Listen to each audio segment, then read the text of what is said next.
Um, every week, all the way up to Palm Sunday, which is the Sunday before Easter, we are talking about different aspects and dimensions and qualities of love. And when I say love, I mean real love. I'm talking about the real deal. And so every conversation we have here is important. And we talk about it because it's important. I wouldn't talk about anything that wasn't. And so I wanted to, but this one in particular, I wanted to spend some time with because I feel like love is one of those things, those ideas, concepts that gets a lot of confusion around it, misinformation around it, gets watered down and kind of saturated. And so we wanted to talk about the potency, the significance of it, and maybe hopefully give some better definition to it so we can understand it. And so today, we're filling in the blank every week, but our conversation today is love is spiritual fruit. Spiritual fruit. The band Boston, way back in 1976, which is a year before I made my debut, but there was a song that made them very, very famous and a lot of money, called More Than a Feeling, one of the greatest guitar solos in music history. It's a great song, and so, but of course they're talking about love is more than a feeling. But is it? Is it more than a feeling? What is love? Where do you categorize it? Where does it fit in our intellectual boxes that we have in our brains? Where do we put love? Is it a feeling? Is it emotion? Is it a mindset? Is it a mentality? Is it a choice? Do we choose that? Do we have that choice? What is it? I found that the Bible provides a very important and useful, helpful category for love. And in fact, the more you kind of lean into this category, the more you start to understand what it's all about, what it is. And it's found in Galatians chapter 5, and it's lumped with some other words, but this is what it says, Galatians chapter 5, verses 22 and 23. The fruit of the Spirit is love, it's joy, peace, patience, kindness, goodness, faithfulness, gentleness, self-control. It is, love is placed in a category called fruit of the Spirit. And I've heard many theologians, and I agree with this entirely, they have summarized that all the fruit that are named here are all kind of different flavors or aspects, dimensions of love. So everything being said here is categorized as love. And you know this by, if you go to 1 Corinthians 13, you start seeing some of the same definitions. Love is patient. Love is kind. And so these fruits of the Spirit are just different aspects, facets of love. And so this list is given to us in contrast with another list that happens just before it. And the Apostle Paul is talking to the church in Galatia, and he lists these very undesirable qualities that would be bad, that no one aspires to have. And he refers to these undesirable qualities as deeds or works of the flesh. And these are qualities that they're derived from flesh, human flesh. And I'm not going to list them all. This is not exhaustive what I'm saying, but here's a few. Immorality, idolatry, jealousy, outbursts of anger, disputes, dissensions, factions. He calls these the works or the deeds of the flesh. He's saying that these are negative expressions that come from a life rooted in self. So if you have your roots in self, this is your source, this is the focus, this is the center then this is what shows up on the branches of your life. These negative qualities that really no one likes. These qualities are on full display 24 hours a day, 7 days a week, everywhere. You don't have to look far to see outbursts of anger or disputes or dissensions or factions. It's not hard to see. These are not rare qualities to see. Now, idolatry is a complicated Christian word that we think of, golden calves and stuff like that. But it's really anything that we base our life on other than God. The source of joy and happiness and fulfillment and meaning and all these purpose, all these things, anything that is elevated above God is an idol. So these are examples and qualities that we see happening all the time. I'll put it this way. It is what we see happening in our world, and these qualities are also what you see in people as they respond and react to the world. So not only is it what's happening, it's also our response to what's happening. And I think some people feel righteous in their indignation and they feel a righteous anger, but you don't fight fire with fire. You don't fight fire with fire, you fight it with water. You fight it with something that's helpful. And so you don't have to go far to see these qualities. And conversely, as a healthy, beautiful alternative, here's Paul saying, you could have those, or you can have the fruit of the Spirit, which are beautiful and much needed expressions of being rooted in, not ourselves, but in Jesus and his love for us. Ephesians 3 says that we are rooted and grounded in love.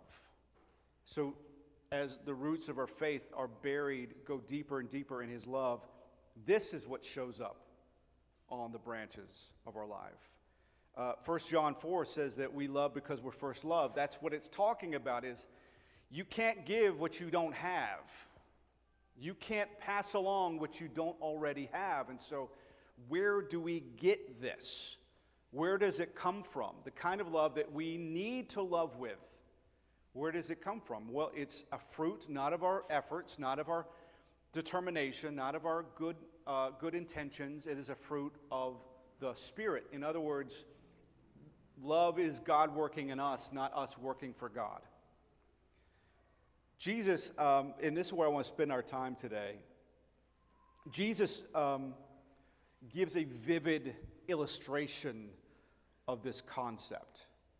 And we're familiar with the scene. It is, of course, we're about to celebrate Easter in just a few weeks. And the moments between the Last Supper, the upper room, and we call that this time period Maundy, Thursday. And so this is a very significant time that the Bible spends a lot of time on. This beautiful meal and these beautiful events and conversations that happen in the upper room. And then there's a transition as Jesus says, okay, it's time to go. And he and his disciples exit and they start walking ultimately, obviously, to the Garden of Gethsemane, where the arrest is going to happen, where Jesus prays and all this takes place. But on his way, and he starts giving them an illustration. And he starts talking about being like branches on a vine, a grapevine. And interestingly enough, they probably would have been passing physical vineyards as they walked. This place is littered with them. And so they might have even, it could have been like an object lesson, like, look, here. And they're passing these vineyards, and he's describing both the priority of love and how it works, how love works, from his point of view, not ours, from his. And I want to talk about those two aspects of his conversation today.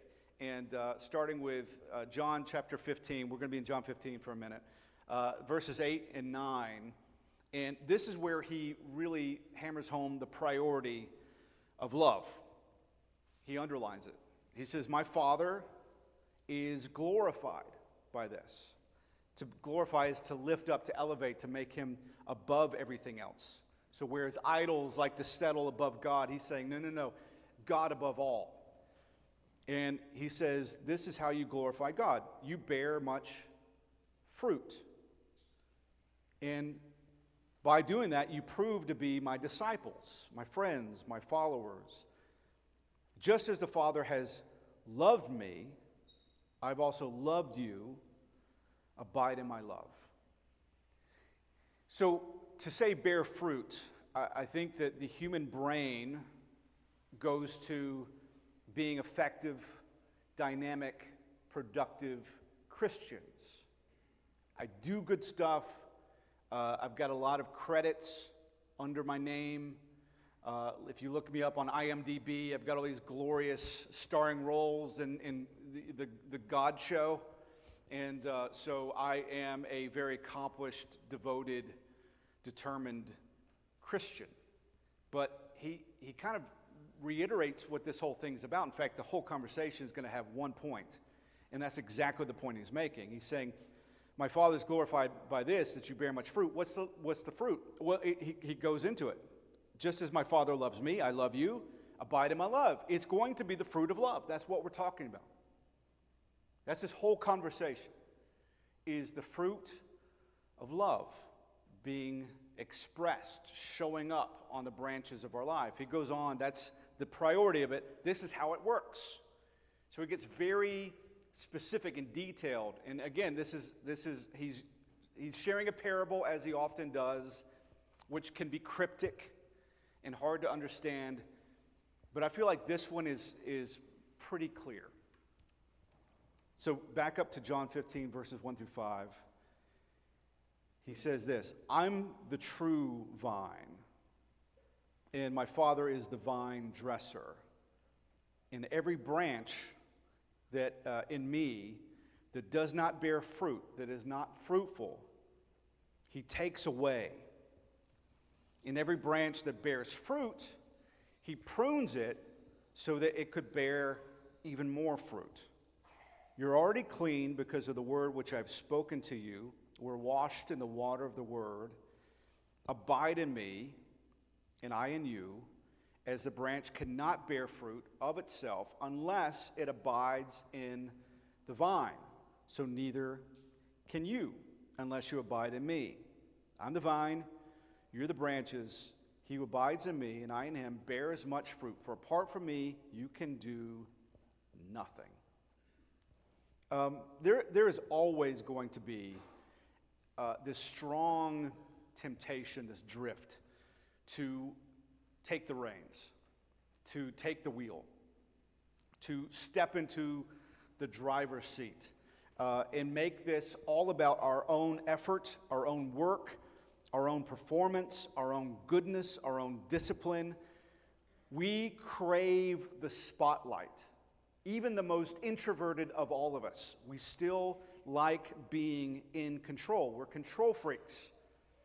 We like being the captain of our own soul. We like being in that place, that position. And so it's hard for us, and we talked about this last week with love is unconditional. It's very hard for us to understand and picture a scenario where this is not somewhere coming down to ourselves. Has to. We can't even comprehend a fully free gift given by God that doesn't have strings attached somewhere. Valentine's Day just happened yesterday. I hope you had a great one. I did a whole lot of nothing. It was fantastic. And so my wife and I we will state it. Listen, I got you a card, that's it. And she's like, yeah, same. Okay.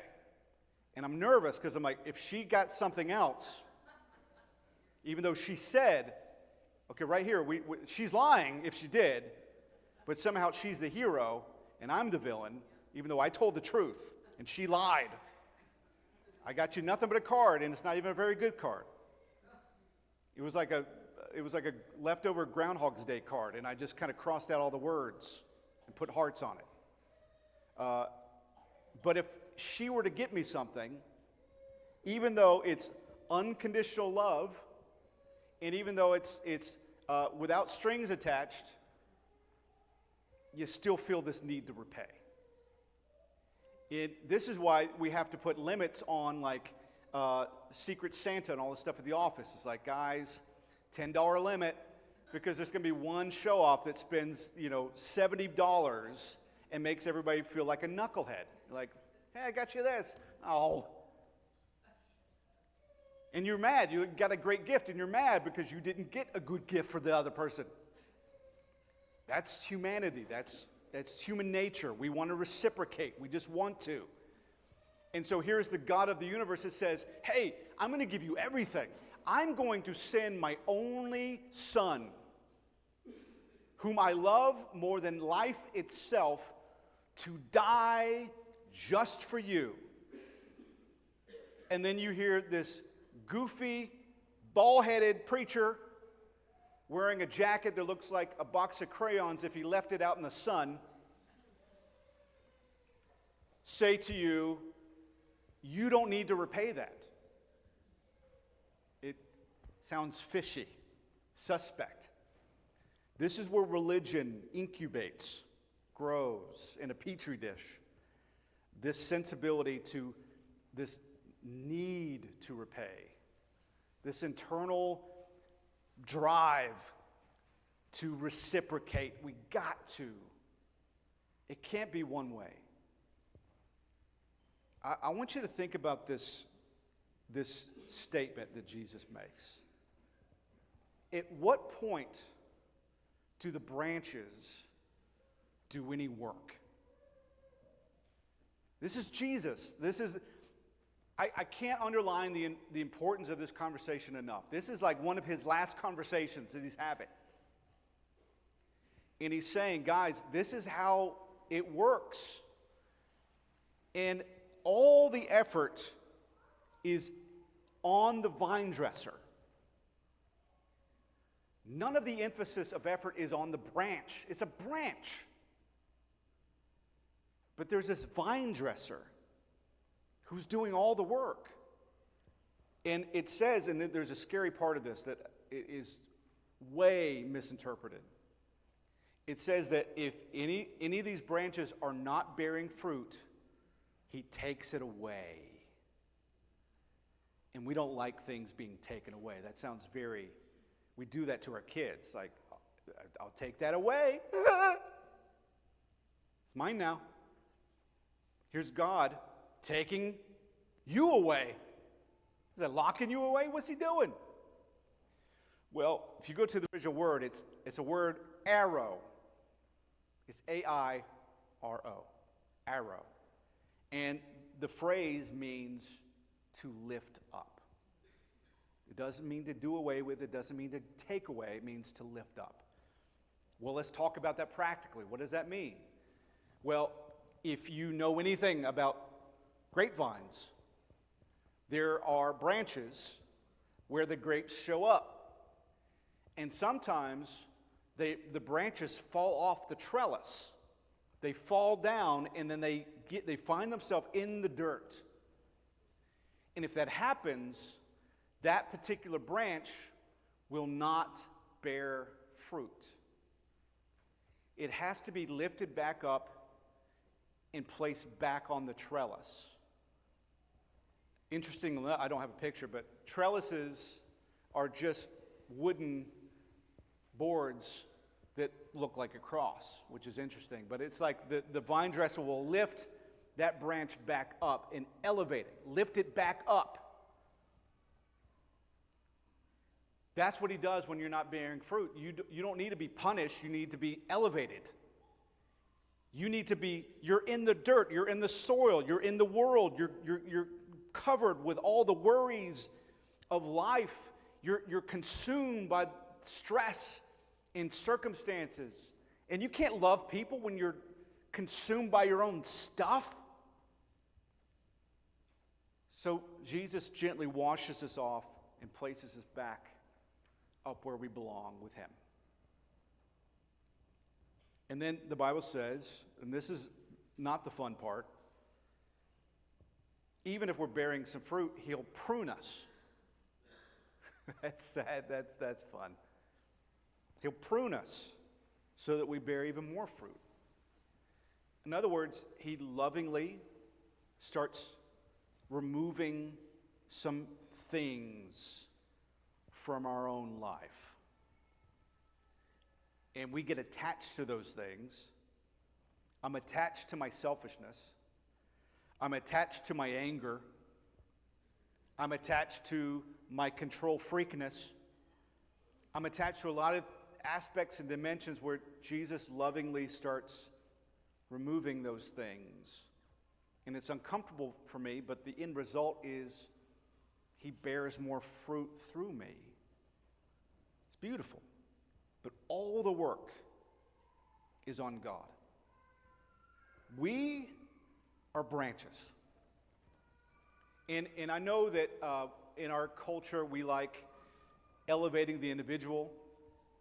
We like referring to each other as significant, even to the point where, hey queen, hey king. It's nice. It's a nice thing to do. And to elevate the significance of the person, it's a kind-hearted thing to do. But it does not serve us well when we over-exaggerate the spiritual significance of what we can do and what we can't do. We're branches. We're just branches. And I don't say it that way to make you feel lesser about yourself. In fact, if you let me finish, don't interrupt. If you let me finish, we should feel even more excited and happy with who we are, not because of our own significance, but the significance of the one who loves us. But we're just branches. What does that mean? Completely and utterly dependent. We are needy. And if we're disconnected on our own, then we're not fruitful at all. In other words, in and of ourselves, we can produce nothing. Jesus says that. Apart from him, separated, severed from our source, we can't produce anything. The good news is we're not separated. The good news is we are connected. We're grafted in the vine, and here's the truth. We don't hold on to him. He holds on to us. We're grafted in the vine not because of anything we did, but because something he did. He grafts us in only because of Jesus' work for us, not because of anything that we can do for him. We are made apart because of what Christ has done, not because of what we have or what we haven't. With that revelation and that realization comes humility, comes some self-awareness. It comes a raise in priority of interconnectivity and interdependence. The value of autonomy and individualism starts to fall, and the value of interconnectivity and interdependence starts to rise. We're not soloists. I'm going to say this, and this is with all due respect. I've been in church my whole life, and I thank God for it. I thank God that my parents did not give me an option. They didn't give me an option whether or not I should go to school. They didn't give me an option whether or not I should go to the dentist. They did not give me an option whether or not I want to go to church. And I'm most thankful for that choice. But, and this is a big but, I like big buts, and I cannot lie. But there's a lot of pride in the church. There's a lot of arrogance in the church. There's a lot of self-promotion, self-adulation in the church. There's steep, dramatic hierarchy. There is very obvious levels of important significance and influence. And at the end of the day, I've known the church to be one of the biggest arrogance pools that I've ever been a part of. And it's sad. And I'm around Christians all the time, and I have been my whole life. And when there's an invitation for me to get together with a group of pastors, I would rather be anywhere else in this world. I'd rather get around a group of people who love country music. That sounds way better. And if you love country music, I'm cool with that. I'll hang out with you, even though I hate it. I'd rather get around people who love eating fish of any kind. I think it's awful and inedible, but I will hang out with you, and in fact, I would rather eat fish than, this is not me elevating myself above, it's just, it ends up being just painfully self-important. And it's probably why I've never fit in. Because here I'm a guy that I don't even like me at all. I am the least affectionate towards myself.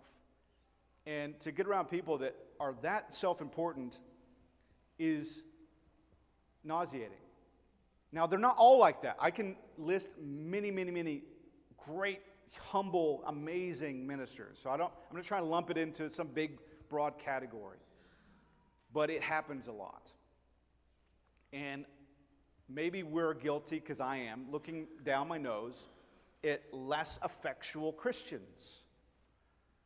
Less Christians that don't take it as seriously as I do. Who haven't educated themselves as much as I have. And I'll look down my nose, which is wrong.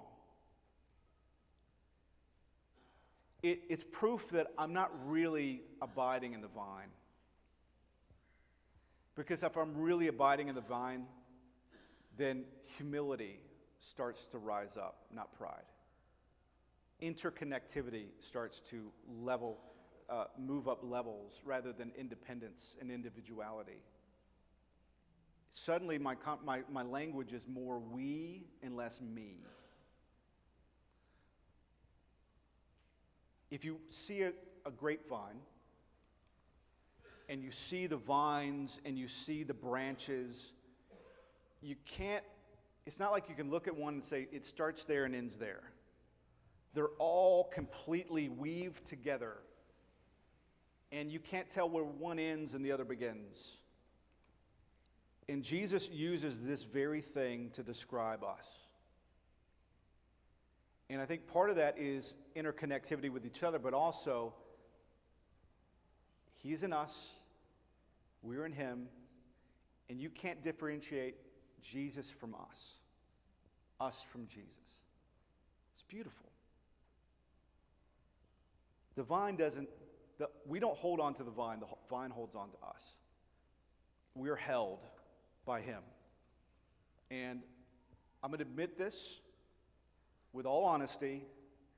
I've let go of God so many times I can't even count. I have run, I have quit. I've resigned. I've gotten distracted. I've been overwhelmed. I believe, help my unbelief. I've let go of God more times than I can ever count, but He's never, ever let go of me. This picture that Jesus is painting is not some sort of encouragement to get out there and love better and be more effectual doers. He's not trying to rally the team. What he's saying is, I got you. I hold you. And I will remove the things that are damaging you, and I'll lift you up when you're consumed by this world. And through it all, I'm never letting go of you. I will never leave you. I will never forsake you. The Bible says, even when I am faithless, He is faithful. If our hope is in our grip on Him, then we have no hope. Our hope has to be in His grip on us. The fact that He holds us, He'll never let go of us. And I want to turn your attention to the people that He's telling this to. The individuals that He is painting this picture to. His disciples, which I think at first glance we would say this is the all-star team. But it's not. It's the Bad News Bears. This is the leftovers. This is the least likely candidates that Jesus chose. He waited for the other person to pick all his first picks, and then Jesus took the leftovers. He's painting this picture and saying, guys, I'm the vine, you are the branches. If this conversation were like hyping the team and saying, get out there and win, win, win, they don't. In fact, they fail miserably. The wheels fall off this immediately. He tells a story. They get to the Garden of Gethsemane. He says, guys, all I ask is you stay up with me and pray a little bit. And then he goes and prays and comes back. He's about to experience the most horrific circumstances imaginable. And he's asking his closest friends, please pray a little bit. And he comes back and they're napping. God, Jesus, I know you're about to go through a lot, but I did not get a lot of good sleep last night. I was binging Stranger Things. It was a lot. I wanted to finish because I knew it was going to be a long day. I wasn't going to get a chance out. The game went to overtime. I'm a little sleepy. Jesus is like, can you just please stay up? I mean, please. Yeah. We got you. He comes back a few minutes later. Guys, Peter denies him. Judas betrays him. Peter's lopping guys' ears off for no reason. Well, for a reason, but not a good reason. There's like one disciple at the crucifixion. That's it. It's a mess. These guys are tragically human. Aren't we all? We all fail Him. We all fall short. We all miss the mark. We all trip. We all fall down. We all get distracted. We all get overwhelmed by other things. We all let go. We all wander off. But that's not the point. The point is, He holds us forever. Jesus explained to His disciples when they asked Him, how do we work the works of God? It's a sincere question. Jesus, how do we work the works of God? And they got their little notebooks and their pencils. They're ready to go for it. Like, what you got? Give us one. The Ten Commandments is probably even more than that. Give us 1 through 20. We're ready. And Jesus says, this is really it. Trust me. Believe in him who he has sent. I'll put it a different way. Trust the vine dresser to do his job. Trust him. He's got you. He's got you entirely, wholly. Front to back, beginning to end, top to bottom. He has you. He holds you. He will lead you. He will guide you. He will change you. He will inspire you. He will encourage you. He will lift you up. When you don't have the strength to take one more step and you are arrested by fear, you're paralyzed by anxiety, when the troubles of this world are way too big, they're crushing you, he holds you. He carries you. I want to close with this last verse. It's my favorite verse in the Bible. Galatians 5:6. This is in the same conversation as Paul introducing the fruits of the Spirit.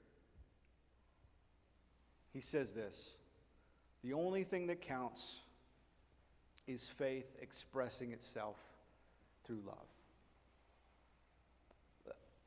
That's what it says. Let me tell you how we hear it. The only thing that counts is you having faith and then you expressing love. It's just how our brains interpret things. It always personalizes it and gives action to it. We always take everything as prescriptive.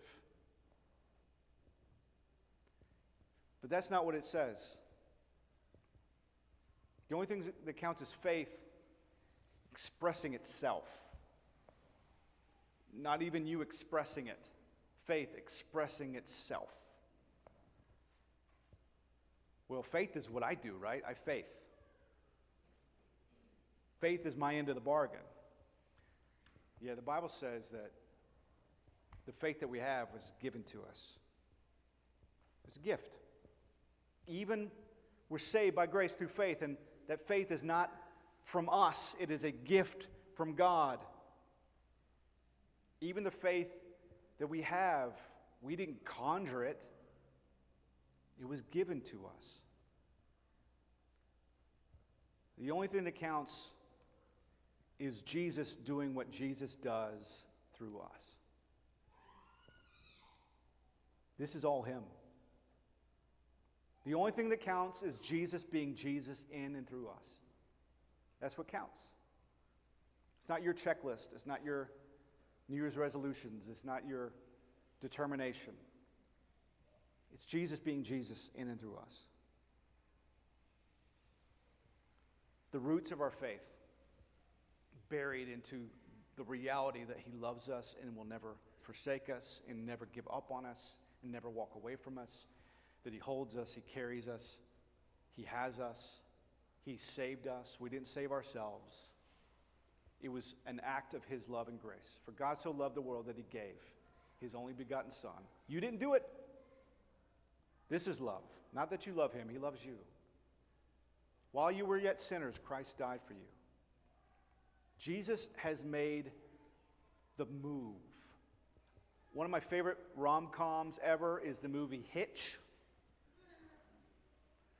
with Will Smith and Kevin James. And there is a scene where Will Smith is trying to teach Kevin James on how to kiss a gal. And he says, here's the idea. You go 90, and then she'll come 10. You go 90% of the way, and she comes 10% of the way. For whatever reason, we've gotten in our heads that that's how Christianity works. You go 90, and then Jesus will come 10. Listen, you don't have 90 to give. You don't have 10 to give. We've got exactly negative 1,006. Jesus, he moves 100% your direction. The Bible says you didn't choose him, he chose you. You didn't save yourself, he saved you. You don't conjure these things up. This is Jesus being Jesus in and through you. We're branches. We're branches. And apart from him, we can do nothing. But thank God we're not apart from him. He's chosen you. He's captured your heart. You're here because he loves you and he saves you. And he holds you. Faith expresses itself through love. What does that mean? Abide in him. To abide just means to stay, to live. Live loved. Live there. Abide in his love. Stay loved. Have other people in your world that remind you when you don't feel very loved that you are. Commit yourself to hearing the gospel every week, because we forget it every week, that God loves you. This isn't riding on you, because trust me, by Monday, Tuesday of this week, you're going to feel like it's riding on you. Because that's how human nature is. That's how humanity works. So we got to keep reminding each other, nope, it is finished. And when he said it is finished, he meant it. It is finished. God has done all the work of reconciliation through his son Jesus without 1 ounce of human effort. You are loved. Live that way. Be reminded of that. Abide there. And as we do that, as the roots of our faith move further and further into the good soil, which is his amazing love and grace for us, the more, not judgment, not cynicism, not anger, not disputes or anger or divisions or dissension, all that stuff, the fruit on our lives is going to be love, empathy, understanding, care and concern. Oh, you disagree with me? I can see where you got to that opinion. But regardless of how you feel about the subject, I care about you as a person. That's love. Not, which team are you on? Well, you're dead to me now. I thank God that Jesus doesn't treat us that way. And I thank God for the fruit of love that shows up on our life as we abide in him. So may we be extremely fruitful because of the amazing work of Jesus in our hearts and our lives. I want to pray. If you would, just bow your heads, close your eyes. I want to